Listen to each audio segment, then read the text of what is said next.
Hello, everyone. So sorry for the delay, but we are ready to get started. We're excited to have you guys on. Welcome. Thank you for joining our Women in Emergency Medicine IMG webinar series entitled How to Navigate Your EM Rank List. My name is Kristen. I am a fourth year medical student at AUC, and I'm joined today by Renata. Good evening, everyone. My name is Renata. I'm a fourth year medical student at Ross University. I'm excited for you guys to be here tonight. And together we will be moderating this webinar. We have two wonderful panelists joining us tonight who are going to answer all of our questions. We have Dr. Hassel and Dr. Robinson. If you guys would like to introduce yourselves now. I'll go first, I guess. I'm Malika Hassel. I graduated from Ross University School of Medicine in 2024, so last year.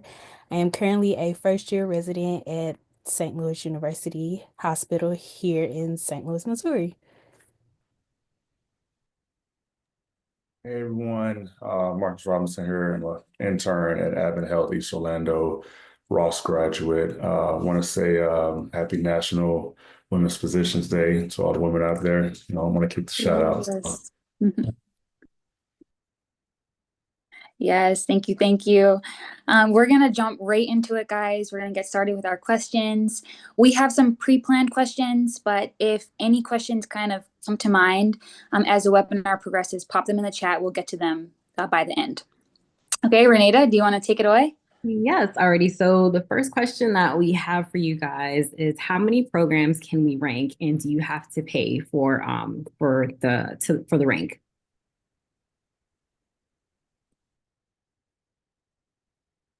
And either one of you can jump in. Yes. I think you can rank up to like 100 programs if I'm not mistaken. Um, I think if I'm from what I did last year, I didn't have to pay anything additional to rank once I signed up for the match program through the AAMC and through the ranking profile that you usually do at the beginning of the season. So once you do all of that, you don't have to pay any extra cost to like submit your rank list or start organizing your rank list. Yeah, I think the maximum is about 300, which, it definitely seems a little, I'm not going to say it seems excessive. Of course, there's a reasoning for everything.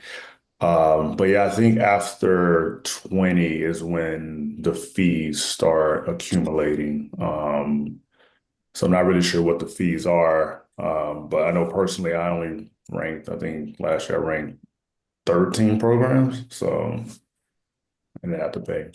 I did. Hold on, did I pay? I can't remember now. It's like everything is all a blur now. And then I think about it. Did I? Yeah, I did 15 and I didn't have to pay. Okay, So didn't have to pay. Yeah, 13, yeah. yeah. Yeah, I think it's up to 20. Okay, okay. So we are about to do this whole rank list thing. How should we prepare? What kind of research should we be doing beforehand?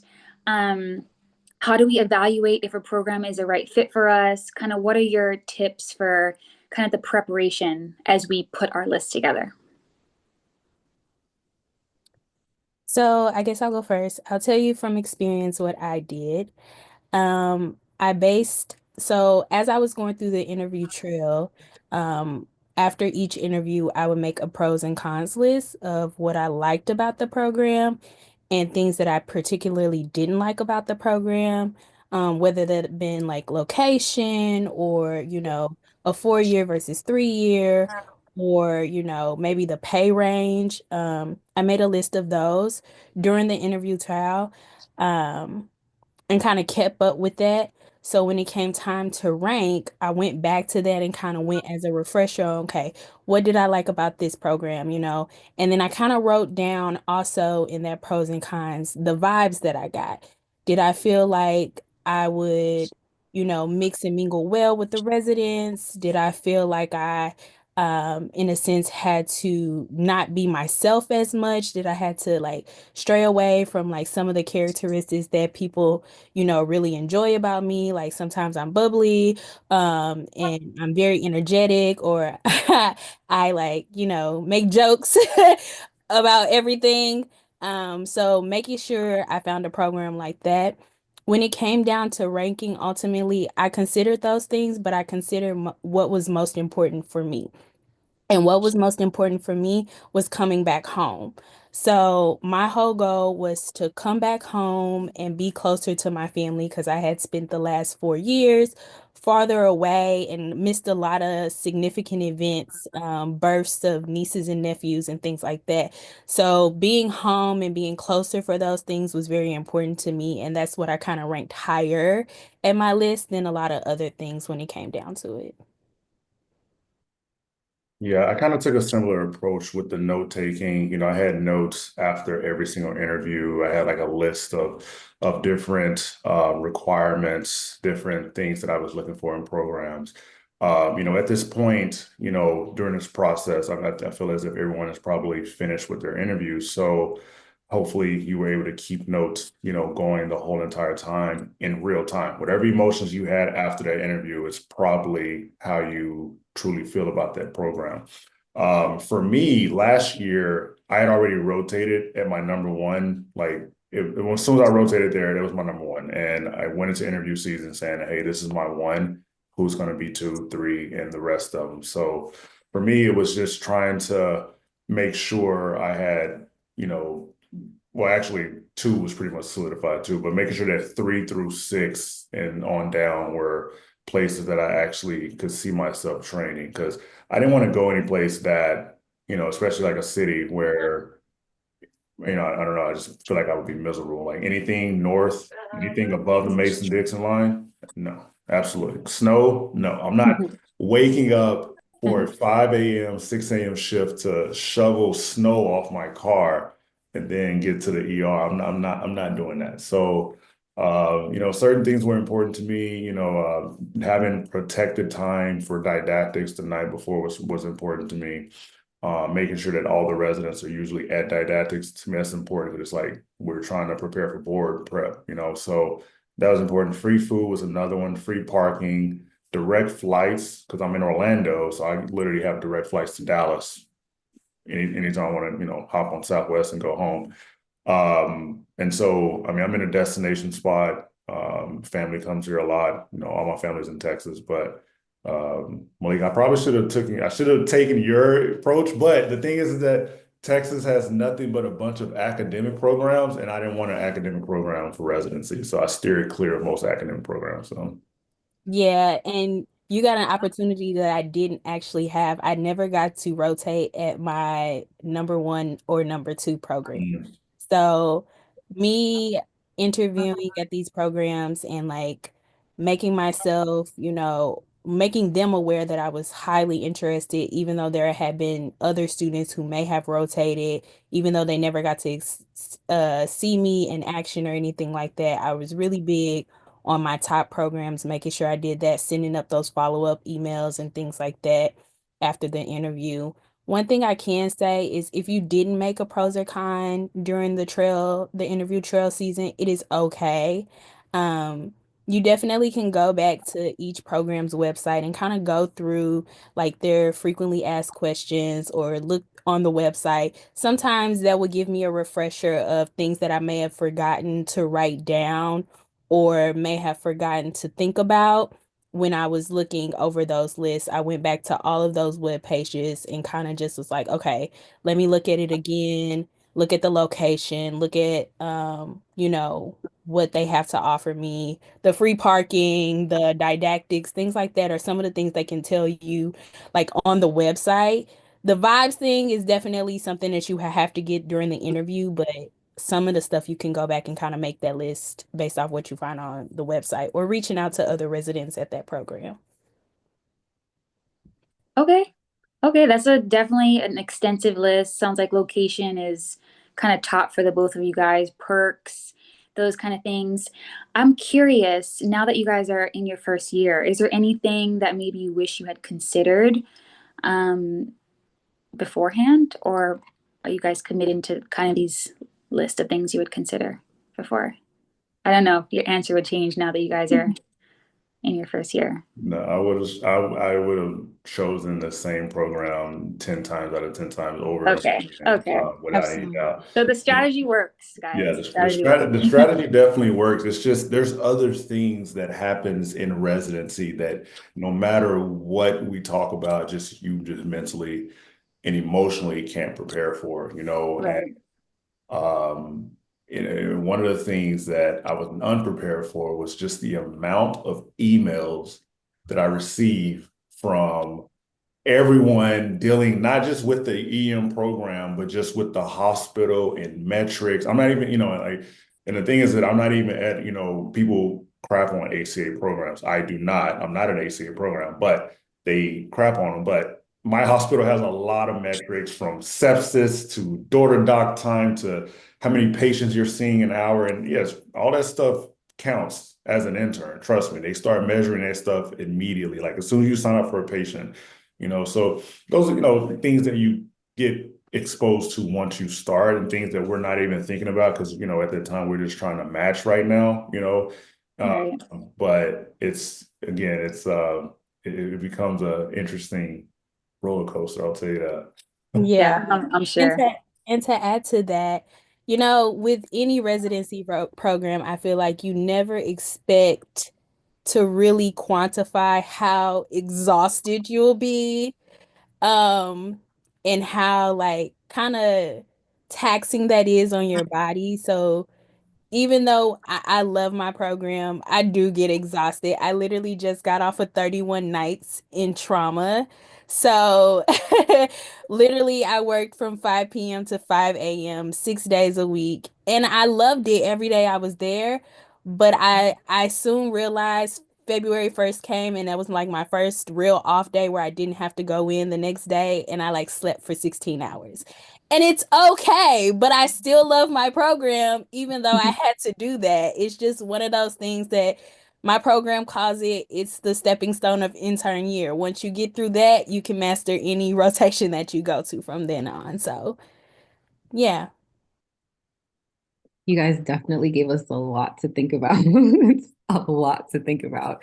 So to follow it up that question, the next question we have is, should applicants rank all programs that they've interviewed at? Is it okay not to rank, a program? And can you rank programs that you haven't interviewed at? For me personally, I would say that it is okay to rank a program that you are genuinely not interested in and don't would not see yourself in at any capacity for the simple fact that at the end of the day, match is an algorithm. So whether you don't get your first choice, your second choice, it continues down the line, which means every program that you put on there has an opportunity for you to match it. And if you potentially just absolutely cannot see yourself there, and do not see yourself getting the benefits of what you need, don't essentially, you weren't satisfied after the interviews or anything like that, I would say no. I know some friend, I personally ranked everybody on my list that I interview with, but I do have some friends that did not rank people programs for that simple reason, and they were so glad that they didn't because they got a little bit farther down their match list, and if it came down to it, they were like, "What if I would have got stuck there and I didn't want to?" You know. Yeah, so that's a good point. Yeah, same for me.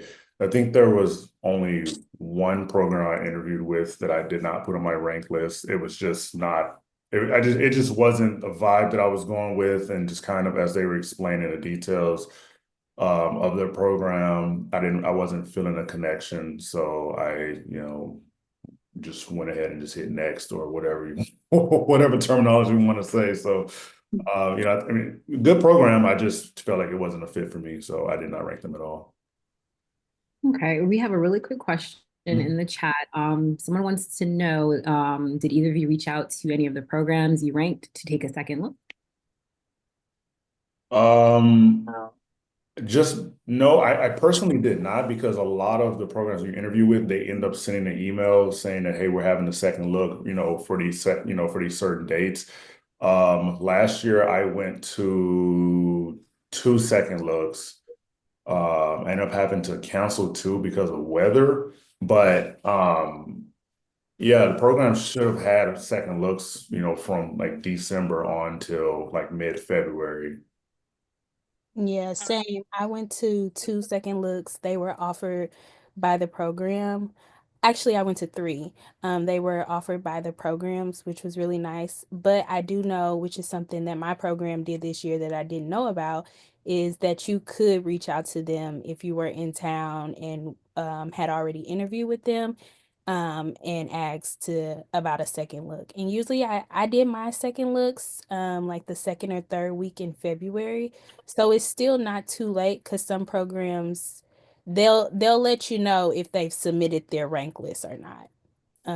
They either, if you've been keeping up with them on social media, they say it on social media that we've certified our rank list. Thank you for everyone who's, been a part of this journey, blah, blah, blah, blah. But some programs don't mind if you reach out. If you reach out to like the chief residents of that program or something and ask them for like a tour of the ED. Awesome. Okay. Thank you. I hope that answered your question, Tatenda. Looks like it did. Good.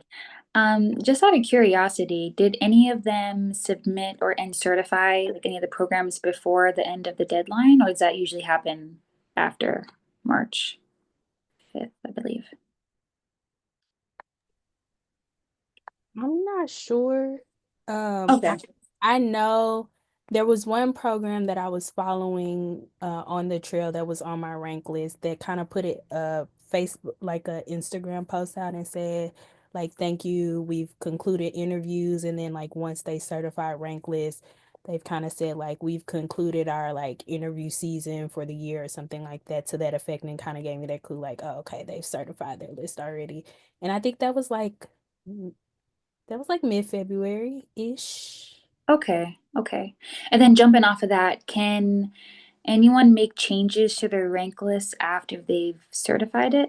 Are you allowed to go back and make changes?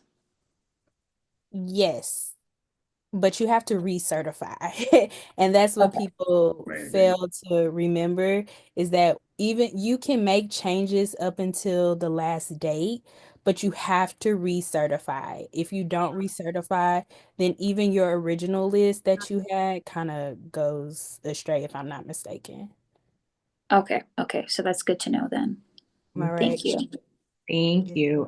So what is a supplemental rank order list? If you can explain that to us, please, and just give us some tidbits and ideas or things just to take into consideration when considering that.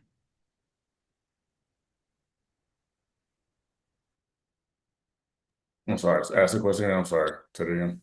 A supplemental rank order list, if you can explain what that is and some things for us to consider or applicants to consider whenever they're applying.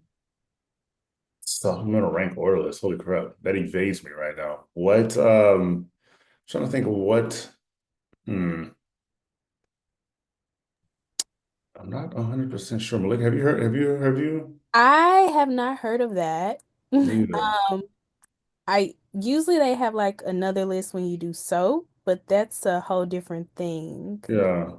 Haven't heard of the supplement rank list. Okay, okay. I I think believe it's for applicants, if I'm not mistaken, that did not go through the main residency match. I don't know if you guys are familiar with that. Oh, yeah. Oh, is it Not like the too. soap That's something ranking? separate from soap. So, But now that we're on the topic of soap, if you guys are unfamiliar, that's okay.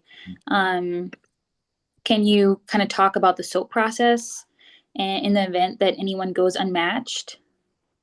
I mean, yeah, again, I went to Ross, so one of my roommates from the island, she soaked the previous year. She was going for surgery. She ended up soaking into an internal medicine program, up in the Northeast. But basically, when it happens, you virtually have to go through interviews. See, like you go through interviews again from like Tuesday, Wednesday, Thursday. And I think at that time you can actually like contact programs and then, they'll contact you and you just basically just re-interview. And then, by the Friday at the end of the week is when, you'll have that offer. So, to be completely honest, it's not the worst situation that can happen because you can still end up at a great place. If you look at the data and the numbers for, the unmatched seats for EM last year, and there's a lot of programs, especially here in Florida, that did not match all their spots on that Monday, and so they had a lot of applicants who had to soap into spots. So and again, it's not the end. You can still get the victory. At the end of the week. So Yeah, Okay, sorry. really quick to add, Yeah. when you're going through that process, give yourself some grace. It is okay. There are people who have done it before you and have succeeded and have gotten, into great programs, as Marcus has said, and have, accomplished their goals in the end. Definitely, if you have a mentor, reach out to them during that time and see what you can improve so when that you resubmit for the supplement, the programs that are reaching out to you now, they may see something that those initial programs didn't see. If you may need to tweak your personal statement just a little bit, definitely take that time to do that, but give yourself grace during that time because it is a very time consuming and exhausting process. Okay, great. We have a really good question for you guys in the chat. Would you respond to a program that sent you a love letter, quote unquote, saying they ranked you high if they're not your number one? I got a few of those last year, and to me, it really depends on how generalized the letter is, email, text. Last year I got a few text messages from PDs, so it just really depends on how specific it is. If it's generalized, you can take it, you can, reply in a generalized, have a generalized response to. But if it's, a text message or something, then that's a little bit more personal. So I would definitely reply and, you can definitely play the, Switzerland role on that one and just kind of stay neutral for sure. I think it's important to do that, even if but again, you never know because things happen on match day where you could slip down a little bit, and end up at that program. So Yeah, I say the same thing, if it seems very generalized, you can give a generalized statement. If you know that you're not interested in that program, you don't have to like flat out say that, but you can kind of say thank you, appreciate it. I got a couple emails from some program directors, and they were very like personal about things that we talked about during the interview, which was like, oh, okay, so they really did listen to me. I just wasn't a number, which was kind of like, okay, like it kind of drew me in. A little bit more and like kind of help me like okay, they really do care about the wellness of their residents and things like that and kind of help me with that rank list a little bit. But I did get some like that were like thank you, here's a basket and a pen that says thank you, and it's like okay, you sent this to everybody, thank you. Did you guys in turn write any letters stating that you're gonna rank a program number one? it's only into one program. So you guys did do that. Okay. I Yeah, did. only to where I am right now, and it was after my interview, I just let the APD know. I was, whoever I interview with that day, I just sent them an email saying, hey, this is, you know, without being said that, you guys are my number one and have been my number one since day one. So, I mean, it's, and here we are. So I think it's definitely important to reach out and express your interest for sure. Yeah, I did the same thing to my number one, which I'm there now, so yeah, I did the same thing. That's awesome. Thank you guys for that. So another question, how do we know that our rank order lists are ready to be certified and the applicants are ready for match?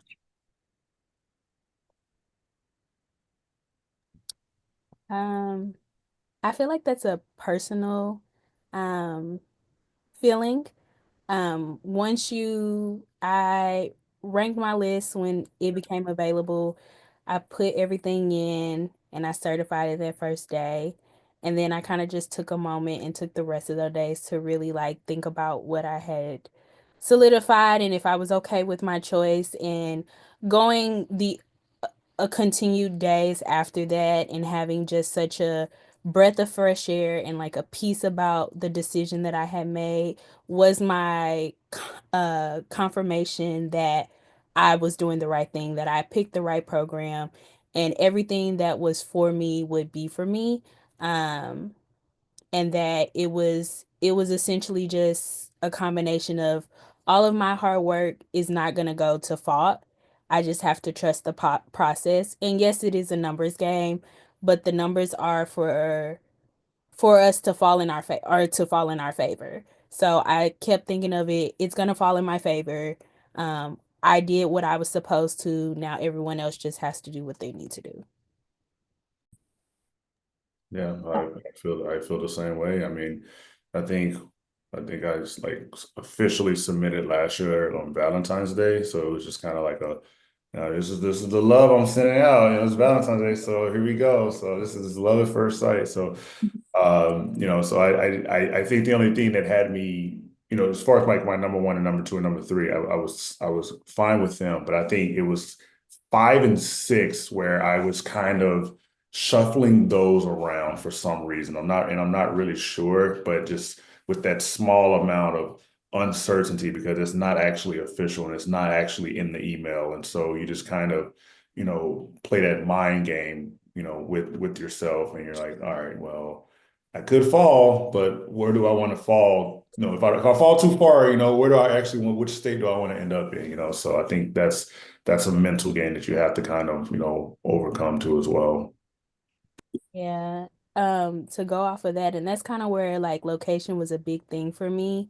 Um, in watching how the cards will fall. Like if I didn't get to come home, where would I be comfortable going for another 3 to 4 years and be happy and be able to be myself and all the other things that I was looking for, but keeping location being at the top. And there that 5, 6, 7, 8, it gets shuffled around quite a bit. It does. That part right there, it does. I did shuffle those around quite a bit. That 1, 2, 3 is solid. It's right after that three, you like, okay, here we go. Awesome. We have a really quick question from Grace in the chat. She wants to know, is it normal to be offered a second look by a program even before you have the first interview with that program?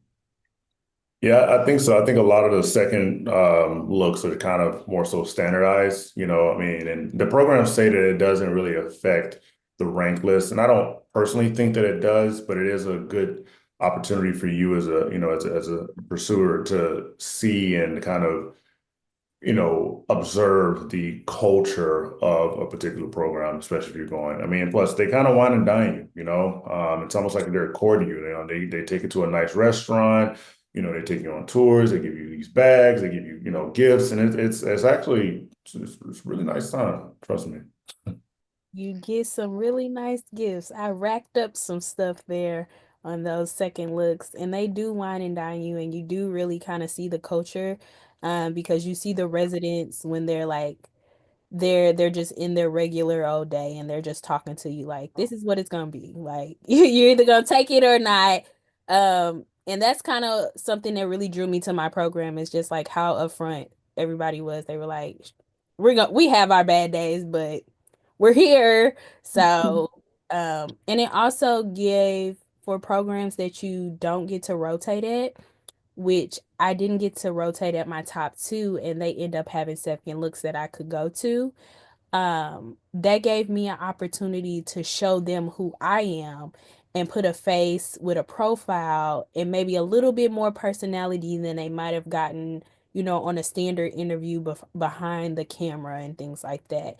They really got to like connect. I really got to talk to the program director one on one because they had a dinner before, and I was like the first one to show up. And so essentially it was me and the program director, and we were just talking. And he was like, I remember you came to this event we had back in September, and then you came to this other event back in December, and then here you are at the second look. And it was like, okay, yeah, they know who I am now. I'm doing exactly what I need to do.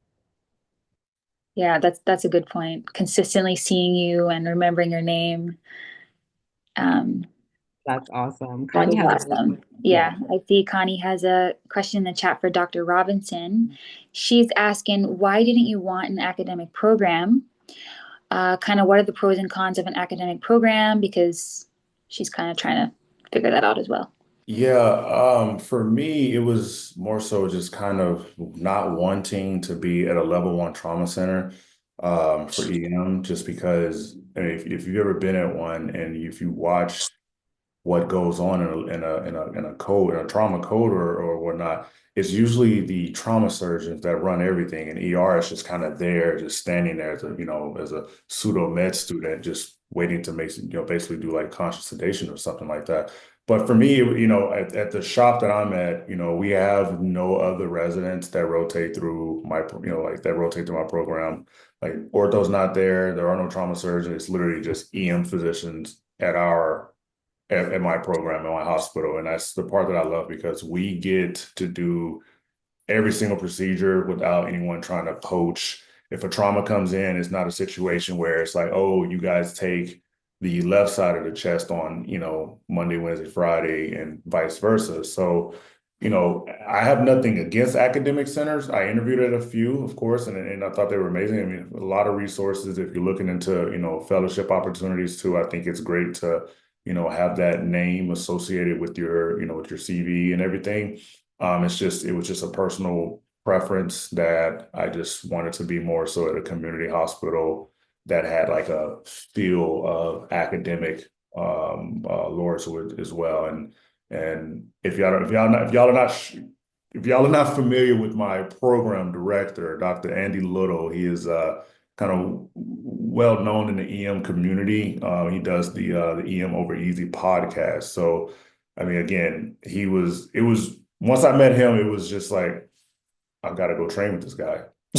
So, I've got to go train with this guy, So, and Katie met him whenever she rotated with us. So she can attest to how crazy my hospital is because it's crazy. So it sounds like at these non-academic centers, you just you can get your hands dirty fully. No one's taking your opportunities. Yeah, and again, that's the main thing. But I mean, but not everyone wants that kind of not everybody Yeah. wants experience. Some people want research, they want to be a little bit more research focused. They want other opportunities that are not just, hey, getting your hands dirty all the time. And again, I completely understand that. It's just the way I learn and the way that I excel is like getting in there and being hands-on and, giving, I guess as they say, I want all the smoke. So Okay. No, I completely understand that. And that's something that I was a little afraid of being in an academic program. It was like, okay, I really got to put myself out there to try to get procedures and things like that. But the way my program does their rotations and the relationship we have with like the other specialties. So even when we're in traumas, and yes, there's like three different specialties there, they allow us to do what we need. So say like I might need my numbers for reductions and things like that. Ortho is willing to work with us and like allow us to assist with their reductions. Especially if it's like a second year junior or a third year or something during the day, and they've already like done this procedure 50,000 times. They're like, yeah, sure, I'll teach you. Like, come on, let's do it. Like they'll show you everything. With trauma, same thing as far as like chest tubes and central lines and things like that. They're just like, hey, we don't have time. We got to go into this emergency surgery. Like, can y'all just do what y'all need to do, get them stable, and we'll work together. There's been plenty of times where the ED is doing procedures the same time the trauma service is doing procedures on critical patients, and it gives us both procedures. I've been in situations where I've done like art lines while somebody else was placing like a central line, or I was placing a central line while somebody else was putting a chest tube or something. And I got that opportunity to get that procedure in a situation that I might have not gotten it if my program didn't have that relationship with the other specialties that they do. Okay, so it sounds like there's pros and cons to both, really. Exactly. You're gonna get your procedures either way, it sounds like. Yes, you just have to figure out what's best for you. Yeah, yeah, exactly. Katie has another quick question. Would you reach out to the program you interviewed with early in the season, around September, October, expressing your love for them if you didn't email them right after your interview? I mean, I think there were a couple programs that I did interview early in the season with, and I didn't email them right away because I was doing still in rotations and doing other things. But I did an email such as the season comes to a close, I just want to thank you for the opportunity. Back in September, we discussed this X, Y, and Z, and that's why I kind of like took notes. It's so that I could like go back and reflect on that, and I can say like, oh, I really appreciate how so and so spoke with me about this. If it was like a program director or something, that way they can see like, oh, she remembered, even though I might not really be remembering. It's just notes that I took. Um, but giving that personal feel and allowing them to remember, hey, you saw me back in September. I know it was early, but my season's wrapping up, and I just want to thank you for the opportunity, as time goes on, this, and the other. There's a way to do it. I don't think any way that you choose to do it would be wrong. Okay, thank you for that. Kind of going back to this rank order list, if I mean, I don't know the answer to this question. Maybe there's no answer. But is there some things that we can consider to kind of give us a better chance at matching? I mean, obviously, we can't predict what our programs are going to do. I mean, obviously, if you get a letter, that's a different scenario. But is there anything that maybe we don't know, or some hidden trick, or anything we should be aware of to increase our chances, if possible? No, I think so. I think it was mentioned earlier, just having that, that persistence, being Oh, persistent, but not being annoying, and that to me, that's the main thing. But and showing up to some of these events, if I know for my program, we had an event in September for med students who were interested, and then we also have our second look next week, for the med students who are interested. And I'm not saying that you have to go to these events, but I think the program leadership faculty, I think they look at these events and see how much you're interacting and how much you're involved with coming to some of these events. I know last year for my number one, again, I went to, they had several med student gatherings, and I went to, all of them. I literally flew into town just to go to them. So, and it just shows you, shows them the commitment that you have to wanting to be at that program. okay. So it's really just the persistence, nothing more. Okay, that's good to know. Dr. Hassel, did you want to add something to that? I was gonna say ditto. Okay. That's exactly what I was gonna say. Exactly what. Go ahead, Kristen. So if people did not receive any interviews in like the main residency match, I don't know if you guys are familiar with like I believe there's another process of getting interviews kind of outside of ERAS. Are you guys familiar with that before I even proceed? No. No. No, that's No. okay. Do you guys, can you comment at all about the couples match? If you maybe know anybody who couples match, maybe some tips and tricks in that department, if possible? I know a couple people who couple match. There are some people that are at my program, not in my specific EM program, but throughout the hospital that I've like talked to. And they couple match, and they said essentially what they did is at the end of the day, your job is to get a job. So they did the couples match, and they, put their cards into that, but they also selected that if we don't couples match, that we could match separately That way, at the end of the day, they still were awarded an opportunity to get a position and do what they love to do, whether it be together or apart. Um, and for some people that works, some people programs like both. And I know a young lady I was just talking to, her fiance, she got engaged the week before match, found out that she didn't match at her number one. Her fiance matched there, but she didn't. So now they're doing the long distance thing. And she said, it's hard, but she said, I'd rather be here and have a job than be doing the entire, match process all over again and going Yeah. through that stress again. So just essentially make sure that that's the only, I didn't do it personally. This is only what I know from what other people have told me. Um, Okay. that's all I can say. Okay. Thanks for sharing. We have a really quick question by Glenn in the chat. He says that he read that most programs make their rank order lists by the first week of February. Is that a rough time frame? Like, is that true for most programs, or is there something else that you guys are familiar with? And he wants to know this because he's weighing his options with his ranks between 5 and 8. Glenn, that's a good question. I can tell you my program this week, we are having our match meeting on Wednesday, this week. So likely the list will be done probably by the end of the week. So I would probably say that most programs are along a similar timeline.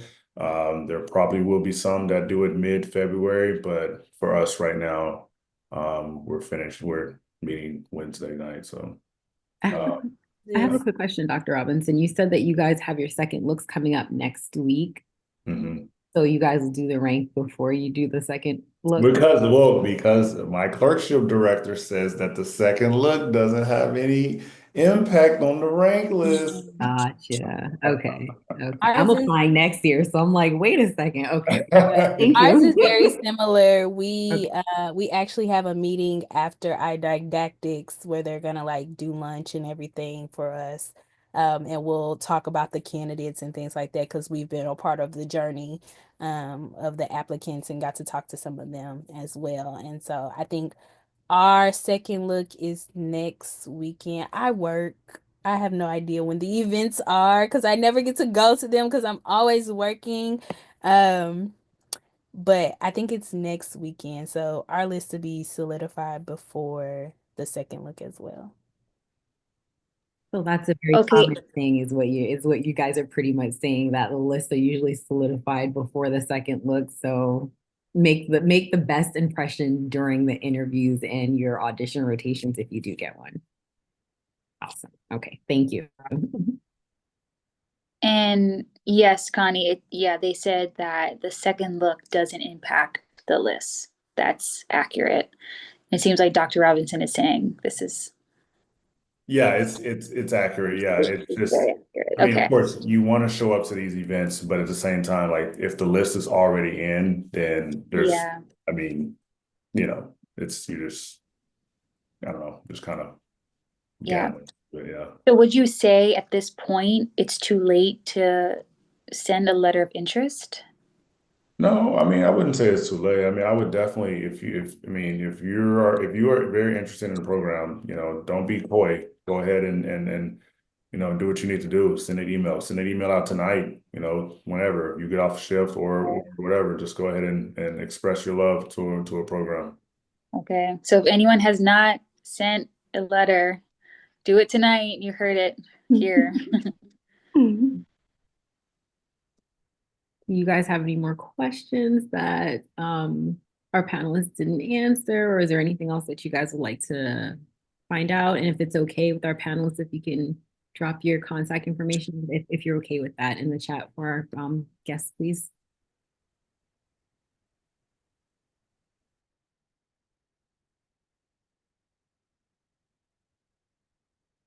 So if we just kind of had to wrap it up, last minute advice, takeaways, kind of from this webinar, kind of in a couple of sentences, can you guys give us kind of the takeaway? Yeah, I mean, again, I hope that everyone has enjoyed their journey so far. I hope the interview season was fruitful. I hope that you made, impressions on people, because remember, residency is a 3 or 4 year job interview. Okay. And it starts the moment you get your interviews and you're trying to match somewhere. And so you never know when the person that you interview with, they may have a job offer for you later on based on how you were in that particular interview and the energy that you had. Okay. Now there's going to be, a lot of places you're going to be kind of, again, just kind of up in the air on them as far as, maybe you want to go there, maybe you don't, you felt the vibe was good, but it's in a bad location. Again, if it comes down to being close to family versus not, I will always say be closer to family, especially if they are your rock and they are your support system. Always choose family. So Okay. Always choose family. I like that. If I could give you any advice, trust your gut. You've gotten this far, knowing what you're capable of. You've taken the test just like everyone else. You've done all the work that everyone else has done. You're equally as qualified. So whatever you submit, you're gonna be great, and no matter what program you go to, you're gonna learn what you're supposed to. You're gonna get out of it what you're supposed to. And even though it may not be, you may not get your number one or two, there might be something at the number three that you weren't going to get at one or two that you are now having the opportunity to get. So always look at what's gonna be great for you, or what's gonna, be good for you in the long run, instead of, that right now satisfaction. Because there are some things that I didn't expect at my number one, that like I'm getting the opportunity to experience, that are far beyond what I could have imagined. Okay. That is wonderful, wonderful advice. It's been a pleasure having you both on the webinar series tonight. Thank you guys all for your questions. I hope this helped. We, from all of our team, are wishing everyone the best of luck with the match. You guys got it, and send those letters if you haven't. Okay, everyone. If you don't have any more questions, you can sign off. Good night. Good luck and good night, everyone. Good luck, guys. good luck. Thank you guys so much for being our panelists tonight. We appreciate it. Thank you.